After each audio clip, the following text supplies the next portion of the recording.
Good evening, everyone, and thank you for joining us once again on FYC Film Review.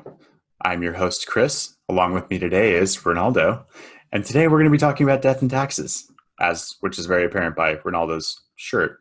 No, we're not. What are we covering today, Rinaldo? We are going to cover the 1998 movie Meet Joe Black with Brad Pitt, Anthony Hopkins, or is it Sir Anthony Hopkins? Yes, Sir Anthony Hopkins, and Claire Forlani, who I remember she was in a lot of 90s movies. She was like the queen of the 90s. I had a little fun fact about Claire Forlani since you brought her up. Good job giving her credits. Obviously, the Mallrats connection. Mallrats is a big reason that we're buddies. We watched that quite a bit growing up. And a lot. We had made mention of Police Academy because of last week's Spaceballs. She was in a Police Academy movie. No. She was in Mission to Moscow. Like the Police Academy movie that Steve Guttenberg was like, even I can't do anymore. But she was in it. So I thought that was pretty interesting. I was like, hey. What year was that? I don't know. The early 90s, 94 maybe. 93. Wow. She was in a Police Academy. She was in a Police Academy movie. So okay. I had to make sure to mention that because I thought that was great because we just brought it up last episode. That's fantastic. That's great. So, yeah, we're not going to watch that either. But yeah. Okay. Meet Joe Black, not to be confused with Mighty Joe Young. Many times when I tell people about Meet Joe Black, it's an ape movie, and I'm like, no, it's a different movie. This is not Mighty Joe Young. So, don't get them confused. It's not a movie about a big gorilla, and Charlize Theron is not in this movie. We do have another blonde hottie, though, and Brad Pitt. So, this, I don't even know how, again, I like to talk about how we usually come across the film we're going to choose, but I think we were trying to mix it up a little bit and, break out of the mold of action films and, drop our machismo a little bit and get, some touchy-feely moments, which there's a lot in a 3-hour movie here. Yeah. So if we want to give our listeners a bit of insight on how we pick our movies, it's a really thought out process where I text Chris and ask him, what are we doing? He goes, I don't know. What are we doing? And so I throw out some movies and you throw out some movies and we just say, okay, that sounds good. That's all we do. Big, long ordeal. Yeah. We whittle it down from like a 6 to, that sounds good. Yeah. But yeah, I think this actually was nice to mix up. As you recall it being good, and that's kind of been our motif lately. We're oh man, I love that movie. Oh, let's and you quote and then you rewatch and go, okay, well, it's obviously a little easier to pick it apart now. A little older, a little more mature. Movies have changed quite a bit. Yep. But I still enjoyed this, so I don't have a lot of critique really to it.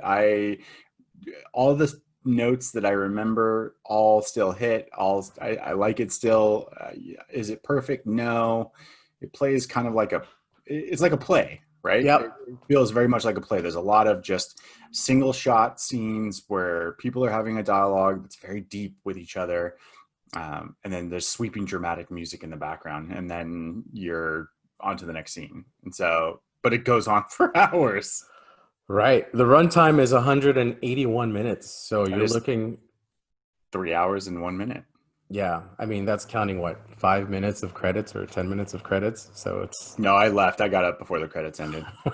Yeah. It's a long movie. I told the usher to clean up after me and I was out of the theater quickly. As most nerds were out of the theater before the movie even started back when this came out, because Episode 1, the Phantom Menace trailer dropped with this movie. So it was a huge reason why it had a bigger opening box office weekend, because Fox was smart and put it in front of this movie. And the only way you could see the preview, because there was hardly internet then, was go see this movie. From the notes that I got, this movie bombed at the box office. Yeah. It bombed. I think they spent like $90 million and only made $40 million. Yeah. And I don't remember when it came out, what month. I know it 1998, November. So, I mean, in November, people were probably still talking about Armageddon. I know I was. So I don't know. Theaters. Yeah, I don't remember it in the theaters. I never saw it in the theaters. I remember we probably saw it together. I don't know. Probably, I don't know when we got, I don't remember when I saw it, but I remember liking it. I thought it was different, and I really like the characters in it. So once we get into it, I really like them. We'll pick it apart, but I don't remember it coming out 1998. It bombed. It didn't do so well, and it is a long movie. It is 3 hours, and just remember, Titanic is 3 hours, and there's a lot going on in Titanic. In this movie, there's not so much. So get ready. I thought there was only like a guy on a door and it's like, I don't know, some ship coming. I've never heard about Titanic, but whatever. You're so stupid, Rose. This, yeah, was inspired by Death Takes a Holiday. I guess it's a remake of that 1934 film. 1934 classic. Yes, You're right. yeah, classic. I haven't seen that one, so I don't either. Yeah, but I know that movie was not 3 hours long. I know that for a fact. Did you look that up? Make sure Yeah, that I made sure it was not 3 hours long. when you have Sir Anthony Hopkins, you just have to give him a lot of time to chew the scenery. That's it. Just have to do it. Yeah, I mean, I'm not going to say Sir Anthony was amazing in this movie. He was good, but I think he was very limited. But for what he was supposed to do, I thought he played the part really well. It's a basic story. I don't think there's no real problem here. Like they don't bury the lead. It's Death hanging out with a guy who's gonna die, and so he wants to learn about life, and he hangs out with him, and then falls in love with his daughter, Yeah. the aforementioned Claire Forlani, who I think we were all in love with in the '90s. So She had a cameo in The Rock. Do you remember that? she was Sean Connery's daughter. Yeah. That's right. Yeah. Remember that? Another connection to our show already. We're just genius. We haven't done The Rock. We haven't, but we're going done The Rock. to. You're right. Focus, not The Rock. Okay. We can go for The Rock forever. This is Meet Joe Black. Mighty Joe Black. No, Yes, it's not. No, sorry. I thought Claire Forlani, Susan, and Brad Pitt, I thought they had pretty good chemistry. Starting with the scene in the cafe in your background. Brad Pitt comes out as this charming as hell guy, and she's not sure. She makes these faces that she's almost very cautious. She like smiles and then pulls back, smiles and pulls back, and she's very cautious. But I really like that scene. It wasn't a whole long, but I like the chemistry they had. I like how charming he was and how she was kind of cautious, but she liked the attention. She wasn't sure about him. And fun fact, they never mention his name. He's unnamed in the movie. He's Joe. We can't give him another name. Death was Joe. Sure. Right? But the guy she met at the cafe goes unnamed. He never had a name. Yeah. Interesting. Yeah. I think the movie's well done. We can get into details, but the director who has done, at that point had done Beverly Hills Cop and Midnight Run, Scent of a Woman. Hooah! Yes. Martin Brest, he does a good job with this movie. Like it's a well done movie. I still enjoy it. I don't think it's dated, in some of the films we've watched recently feel like they're a sign of the times. This didn't really necessarily, and I think it holds up. However, after this, maybe not quite right after this, but he also did go on to make Geely, which is like one of the, worst reviewed films of ever.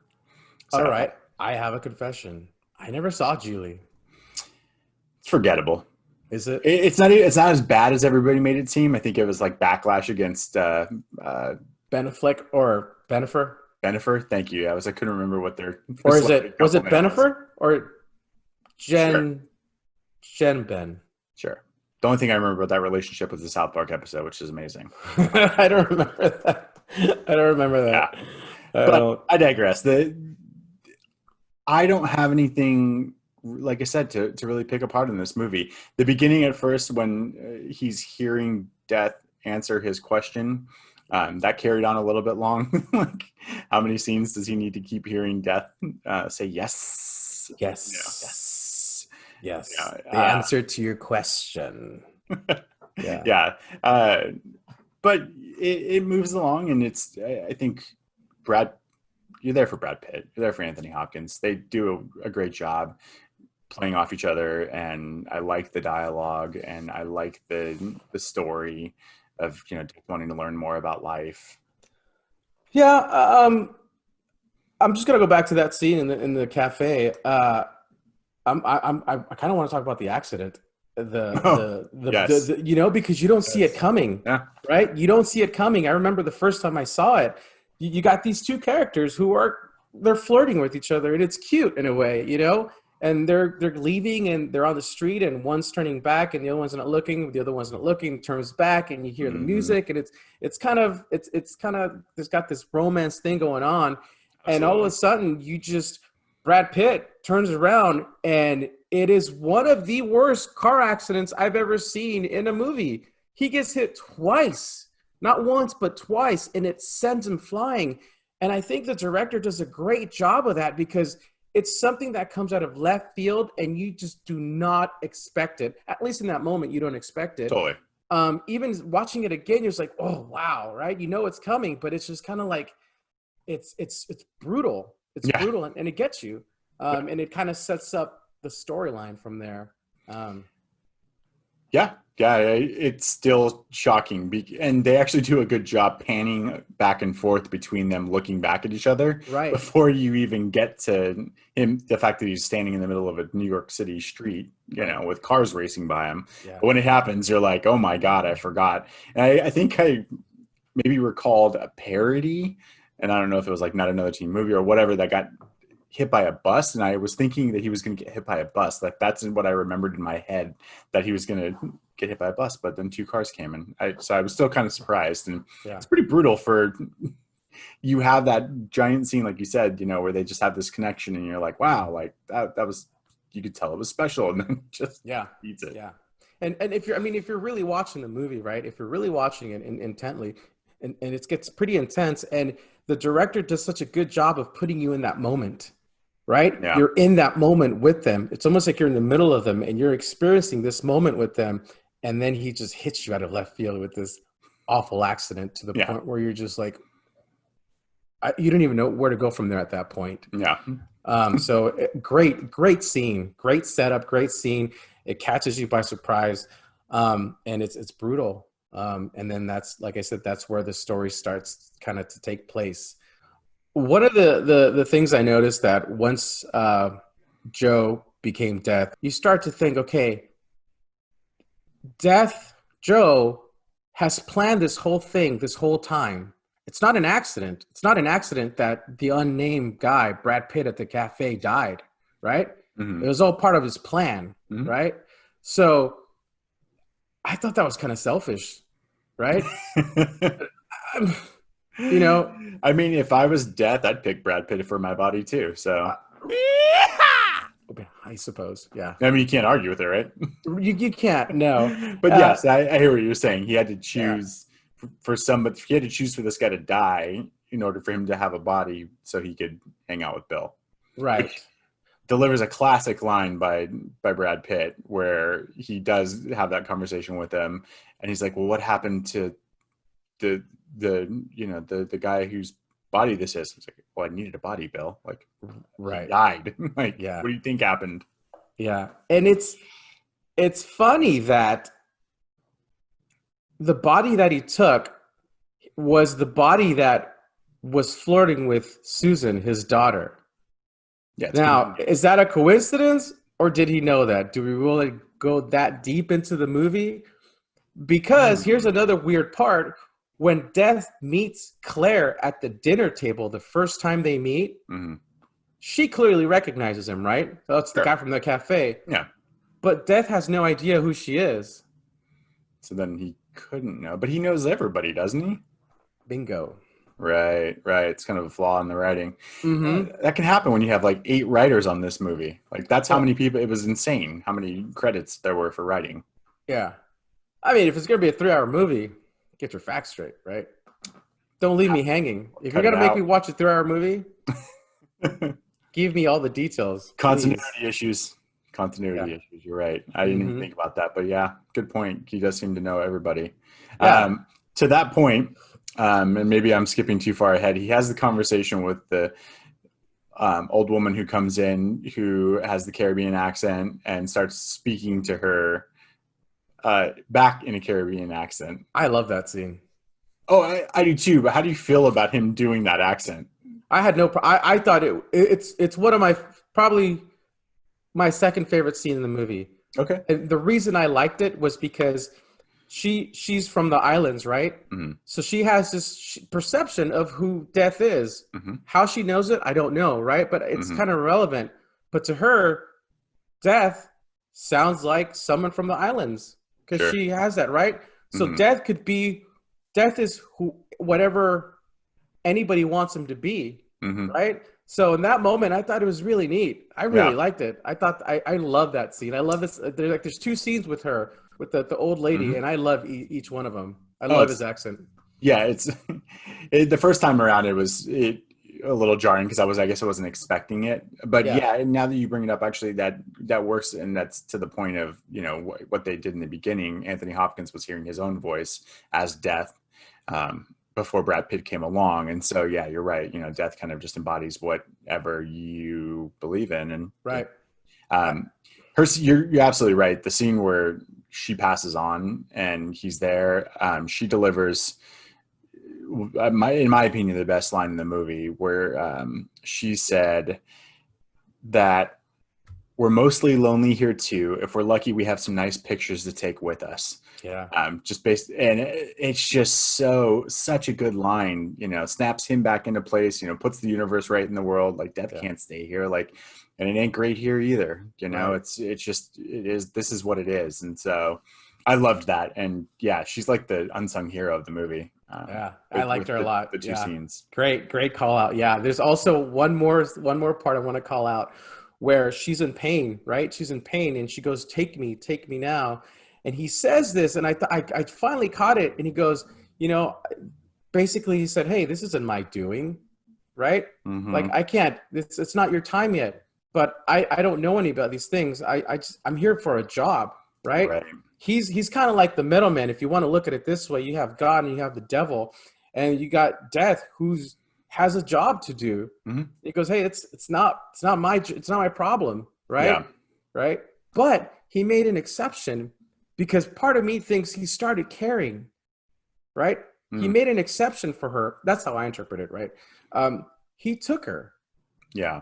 Right. He took her because I think he felt her. He's starting to feel, and it's kind of neat to see that he's starting to have these feelings that he never thought he could have as death. It's so weird to think about, but that's how I interpreted it. Yeah, and that's what I enjoy about this movie is you're walking along with death and imagining here's this entity, this thing, it's being, I don't know what you want to call it, but he doesn't have control of who lives or dies. He just is there to usher them to the next place. Like, I'm your guide to get you to where you're going Right after this life, and that's it. And I'm inevitable, like your shirt says. Death and taxes. And it has touching moments. It definitely catches me off guard in some aspects when there's a lot of philosophy in it. The conversations about what's a man's life worth, and just leaving legacies and things like that. I like that. It's a thinking movie, but yeah, a lot of good tidbits, a lot of good dialogue. Just somewhere you got to cut stuff out. I don't know where to cut stuff out. The board meeting stuff that goes back and forth, which I need to talk about Jeffrey Tambor really quick, because when he came on screen, the first thing out of my wife's mouth was, "Is that Dr. Phil?" That's what I said too. I'm like, that's Dr. Phil. He looks like Dr. Phil. The reason we say that is because Dr. Phil is like super popular in our household. Oh, well, I mean, everyone knows who Dr. Phil is at this point, but yeah, he looks it's like, did Dr. Phil rip him off? Like, yeah. I don't know. And I thought it was great because there was a nice shout out to fantasy baseball, which we are in a league together. And he talks about being the king of his rotisserie league. And, oh yeah, Joe Black, I know that pitcher. And, he's a Brooklyn Dodger. And so I thought that was kind of cool. okay, can we just make our way into the peanut butter scene? Because that is my Yeah, favorite scene of the whole movie. absolutely. Yeah.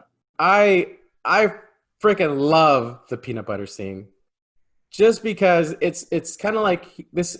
So he's walking around the house for the first time, right? After he tells Bill that he's staying with him, Mm-hmm. and he's walking around the house and he's exploring the house, and he runs into the kitchen, and the cooks are there, and the main chef, and he's asking what they're eating or something like that, and he goes, "It's peanut butter," and the chef goes, "Would you like to try some?" And he says, "Yes," and he gets the spoon, and it's very artsy the way he does it, the way he rolls his spoon and he licks it, and just the face he makes, his facial expressions, it's almost like a kid who realized what Christmas was. Mm-hmm.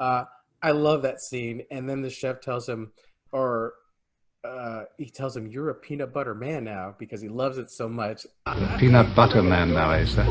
I don't know if you caught it, but on his way out of the kitchen, as he's walking past the hall, he opens his mouth kind of like like that, like he's having such a good time. And I paused it, and it's there, and it's hilarious. That is the best scene in the whole movie, just because Brad Pitt, people talk about different ranges, and they think about Johnny Depp and all these kooky characters. But I would put Johnny Depp, or not Johnny Depp, Brad Pitt up there. He's pretty good, right? He's great.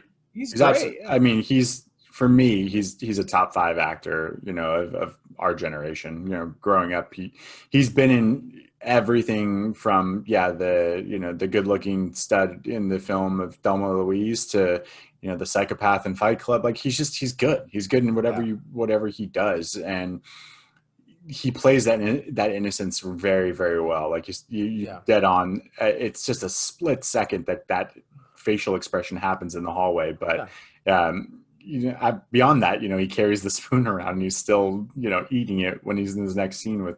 Yeah. He's in the pool and he puts it in his pocket or something like that. Yeah, he tries. He's like, doesn't know what to do with it. He's like, okay, I'm done. What do I, I'll put it in my pocket. But, and it's strange because it's death, right? It's the Grim Reaper, basically, right?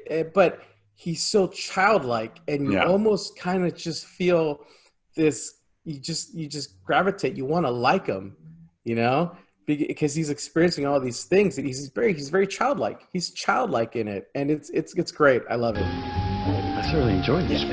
This was one of those movies that I feel like they're a vehicle for the actors that they put in it. You got a script that is good but not great, and you've got dialogue that you need delivered in a really good fashion, and so you get someone like Brad Pitt, you get someone like Anthony Hopkins, that they can carry the movie in that sense, because there's not a lot else going on. Okay, what did you think about the score?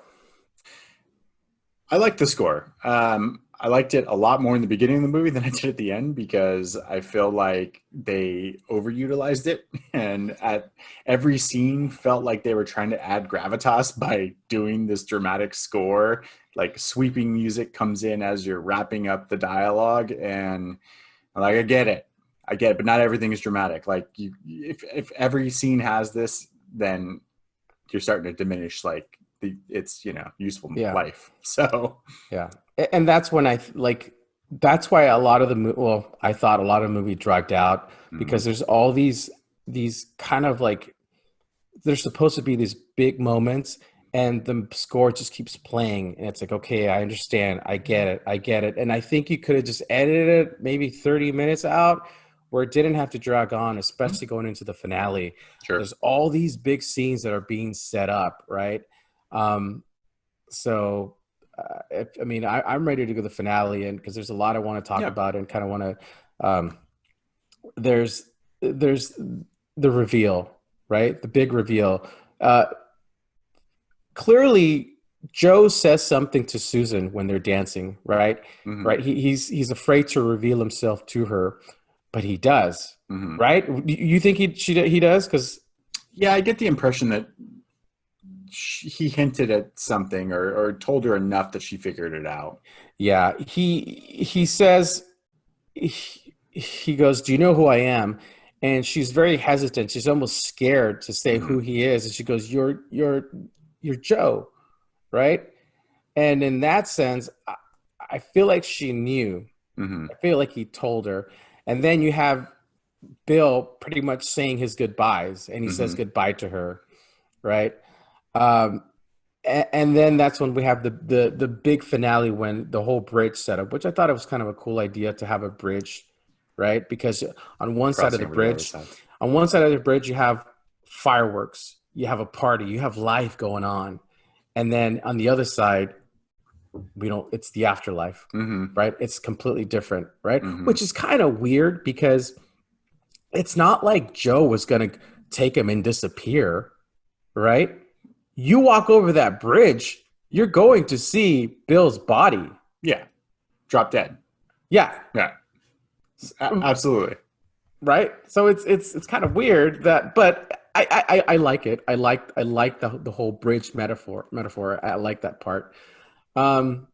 So good symbolism. Yeah. Yeah. I like it. And it sets up for a nice shot. It looks awesome, them walking together, over the bridge, if only the movie would have ended that way.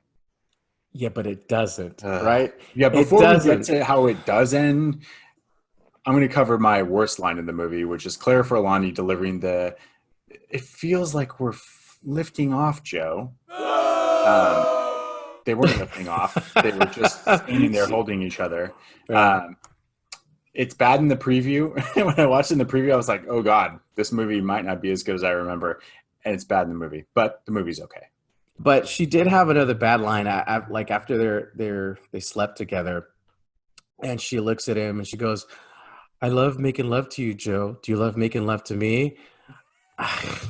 Did she ask? I forgot. She asked. She asked him. I mean, if that was the line, I actually don't recall her saying that. But it's bad. It's awkward. It's just like as if she needed to prompt him. Like, couldn't she just wait for his response?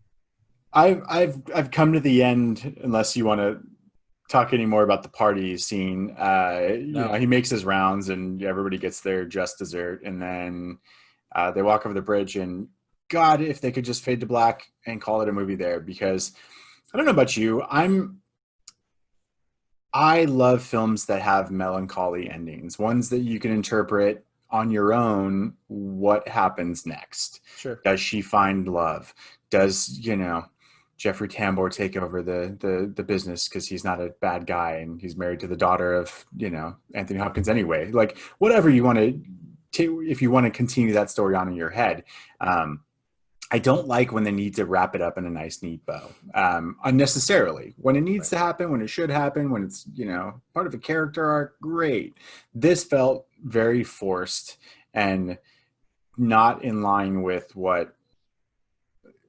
Okay, I mean, he comes back to life. What? Why? That was death's gift to her, right? He left. He wanted to take her, right? He wanted to, right? But he finally figured out that love is going to cost him. Right? He figured out what love was in that moment. And he said, you'll always have that moment in the cafe, right? Mm-hmm. So, but to your point, it was kind of awkward when the unnamed Brad Pitt walks over the bridge and he acts kind of stupid. He's kind of an idiot. He's like, how did I get here? Where did I come from? Oh, hey, great party. Oh, it's so great. And then she says, she drops a line to where she goes, I wish you would have known my dad's, which implied that she knew what was going on. Yeah. Right. But Brad Pitt's character in that moment when he crosses over the bridge, he just seems like an idiot. Right. He goes, funny thing. I don't remember. I don't remember. I was walking over the bridge and I'm at a party and here I am. So, but again, to your point, that was Joe's gift to Susan. Yeah, and again, just end it. It's like bittersweet. It had to end that way anyway. He was there to take Bill. He's taking Bill. He can't love her. She'll be okay. She's alive. She's pretty. She's a doctor. She's fine. Like, Brad Pitt doesn't need to come back over the damn bridge and be like, "Oh, I'm back for you." Yeah. And clearly, she didn't love him anyway. Right. She loved death. There you go. That's exactly what I was going to say. She liked the idea of the unnamed Brad Pitt. Right. But she fell in love with death. How awkward is that going to be the first time they make love? She's like, I already got this. I've already been there. Like, She's don't gonna worry. be like, you know what? I've made love to you, and I like it. Now, do you like making love to me? Because there was death, so I need to ask you if you like making love to me. Do you, huh? Do you? Get out of here! Sorry. So yeah, that I think puts the nice bow on a very long movie, but one that I still enjoyed, and one that, like you said, if you cut out 30 minutes of this movie, it's awesome. Like it's a good movie. It's great to, revisit and watch. I think it's got some good performances. It's got some really heartwarming moments. But I can't watch. I mean, 3 hours. My God, It's long. You do start to lose interest at some point because every scene is very similar. It takes place in a bedroom, a boardroom, a pool room, and they're just people talking and having dialogue, and that can be fine. I think it works better in a play format where you have like an intermission and you kind of come back to it, and they're different format, but I still enjoyed it. Rating system. Well, I feel like there's only one way to go with this, and we are gonna do spoonfuls of peanut butter. Beautiful. Spoonfuls of peanut butter on a 1 to 5. On a 1 to 5. I think it's my turn to go first. Yes, sir. I'm All gonna right. give this a solid 4 spoons of peanut butter. 4. I still really, even though it was long, still really enjoyed it. I still really like the characters. I still really enjoyed, what I remembered of the movie, and none of it felt dated or out of place, or just the minor things that we called almost feels like nitpicking. And so while it's not perfect because of the running time, I really like it. The guy who made it, Martin Brest, knows what he's doing. He makes good movies, and this was a good movie. It's not great, but it's one of those that I still fondly remember and still enjoy. And so I would watch this if it was like on TV and catch scenes here and there. But is it in my DVD collection? Or nobody has this anymore. Is it in my digital library? No, but it's a good one, and it's Brad Pitt, and I like watching that guy in just about anything. Wow, you went with a 4. 4 Straight spoons, up man. 4. You do realize Armageddon. You gave Armageddon a 4, right? Yeah, I rather enjoy this peanut butter. So Okay. Are we allowed to give halves? yes, absolutely. We are? Yeah. Okay. All right, my friend. This movie, I enjoyed it. One of its fault was its running time. It does not need to be 181 minutes. It does not need to be 3 hours. I love the characters. I like the chemistry. I really liked Brad Pitt's character, what he did with it. And Anthony Hopkins was great in it. The ending was a little bit weird after he comes over the bridge, right? That was a little weird to me. It could have ended, like you said, fade to black. But overall, this movie is really about death and life, right? I saw clearly Joe is death, and Bill, he's life, right? He's basically life. He's an honorable man. He has his faults. He's achieved so much success. His family loves him. The whole world loves this guy. I mean, you see how his party, right? But there comes a point where that's not enough. That's not enough for life. And death and life are trying to figure things out, and they need to figure out how each one works. And by figuring out how each one works, they tend to better their own lives, if you want to look at it that way, right? Because you can't have life without death. And you clearly can't have death without life. So they need each other. And I really like that concept. You really have to dig down and really think about all these things. And I don't think you can just watch it once and get all these things. I've watched this movie several times, and that's why I can think about them. But my rating for this is a 3.5. I liked it. I really enjoyed it. And I suggest go watch it. And I think it takes more than one viewing to really fully understand all this stuff. It's kind of like a Christopher Nolan movie, right? You can't just watch it once. No. But Christopher Nolan has better endings, I think. He does. Spoken from someone who just saw Tenet, he does. And to each their own. This is very, very much dialogue driven, and that's what the movie's about. And there's a lot to revisit. And you can tune it out sometimes, I think, because of the length of the movie. But those intimate moments that are really just one-on-one, where death and life are talking. That's a great analogy that you put to the movie, that when they're having those dialogues and they're having that battle with each other on the give and take of like, you can't do this, I can't do that, right. Don't take that tone with me. That is the ultimate battle between life and death throughout this movie, and it holds up. It's good. I really like it, and I agree. I would pick out many, many lines from this movie and say, like, read those lines and think about it. Really think about what they're saying there, because there's so many good deliveries of some really, really good lines about how you perceive a life lived. And right. For that, I'm hard for, man. Hard for. Solid. No. Yeah. Okay, good. 3.5 for me. It was a good movie, and it still holds up. I really liked it. I enjoyed it. So I suggest, I gotta recommend it. Go watch it. It's really good, and I think you need to watch it more than just once to really understand it, from my perspective. Or maybe I'm just slow, but whatever.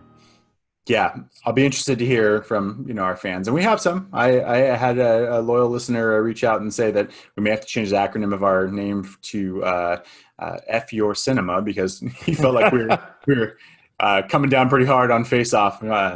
It's a big fan. I said, I asked the question, when's the last time you watched it? And he hadn't watched it recently. So I said, do yourself a favor, watch it again, then come talk to us, because we feel the same way. But we're not trying to F on any cinema, just more, Guys, we're movie lovers, right? We love movies and we like rewatching them, and sometimes we don't want to have a bad review or a bad outcome, but we're doing it. We're going back and we're reviewing it. We're going through memory lane, and like I said, some things hold up and some things don't hold up.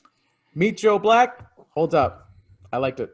Holds up. I agree. For the first time in FYC history, we actually do have our movie picked out for next week. So not going to bury the lead here, and I'm going to tell everybody that we'll have some special guests on. The rest of the Russo clan will be joining us, Rinaldo's younger brothers, who run the PTW pod, the part-time wrestling pod, which we both had the pleasure of being a guest on.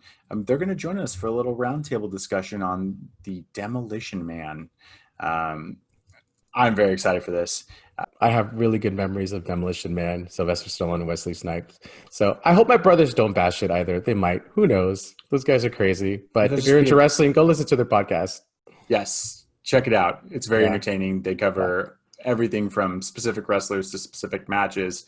And I think they're doing some Halloween themed ones right now, since we're in spooky season. And I mean, hey, look at us. We did a spooky movie too. It's about death. So good on us. Yeah. So their podcast is called Part-Time Wrestling, and you can find them on Anchor. And I think they're live on iTunes now, which we're also live on iTunes. All right. I think that concludes. That is the death of this show. This episode. You and your puns at the end. I know. I'm Our trying. Spaceballs were deflated. That is the death. I like them. I really do. Keep them coming. I'm trying. I'm trying to get to entertain myself somehow. Well, thank you everybody for watching, tuning in, listening, however you're partaking in this beautiful show. And I've been Chris, this is Rinaldo, and for your consideration film review, we'll see you next time. We'll see you guys later. Talk to you later. Bye, guys. Later.